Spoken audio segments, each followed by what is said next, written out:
Well, this year, God blessed me and my family to be able to buy 117 acres right down the road from where we live.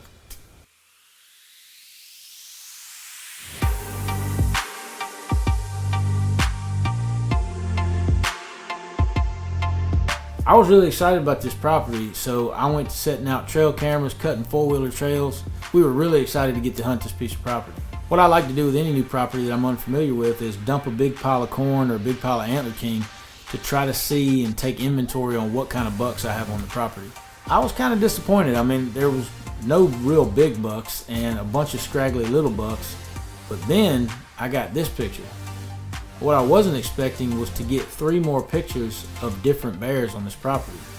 One in particular was an absolute stud in my assessment. Typically in my area don't see a ton of bears, but this looked like a pretty big old bear. Hey, call me Davy Crockett because I'm a bear hunter now, son.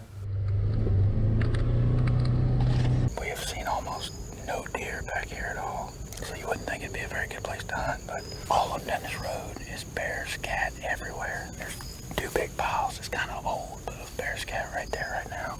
So hopefully they'll be out one out lumbering around today. We get up in the double set of summits that I hung, and within 35-40 minutes, I hear something walking through the woods.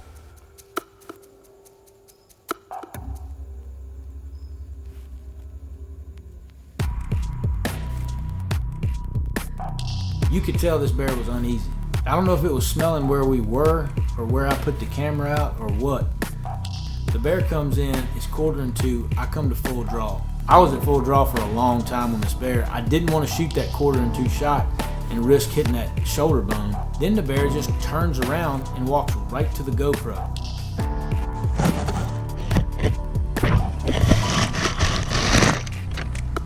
The bear finally spits the GoPro out and starts to walk away.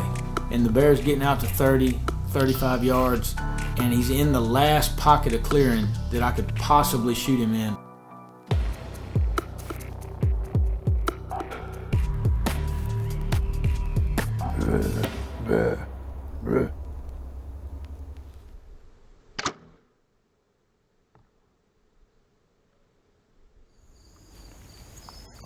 I had him way back.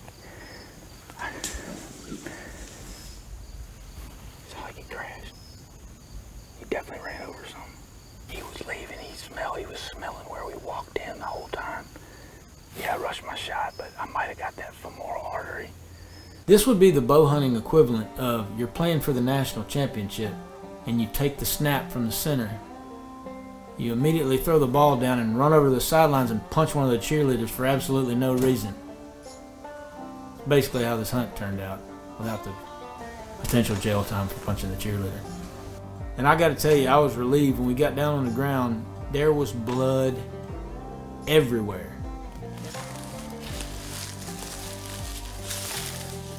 So we're looking at just tons of blood all over the woods, and we got a rainstorm, a big thunderstorm pushing in that night.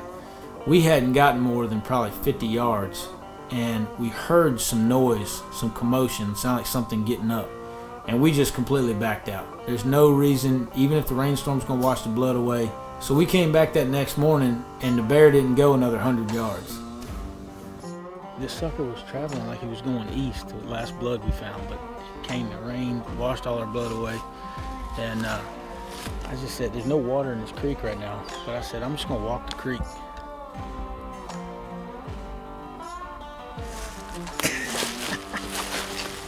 Check it out, man.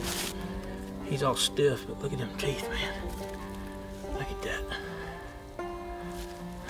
Virginia bear during archery season, man. I never would have thought. I've never hardly seen one during bow season on the hoof or on the paw there. It's just an emotional roller coaster. I hit him bad, and gosh, man, we'll never find him. So then we find all this blood, and we're all excited, like, okay, it's gonna be okay.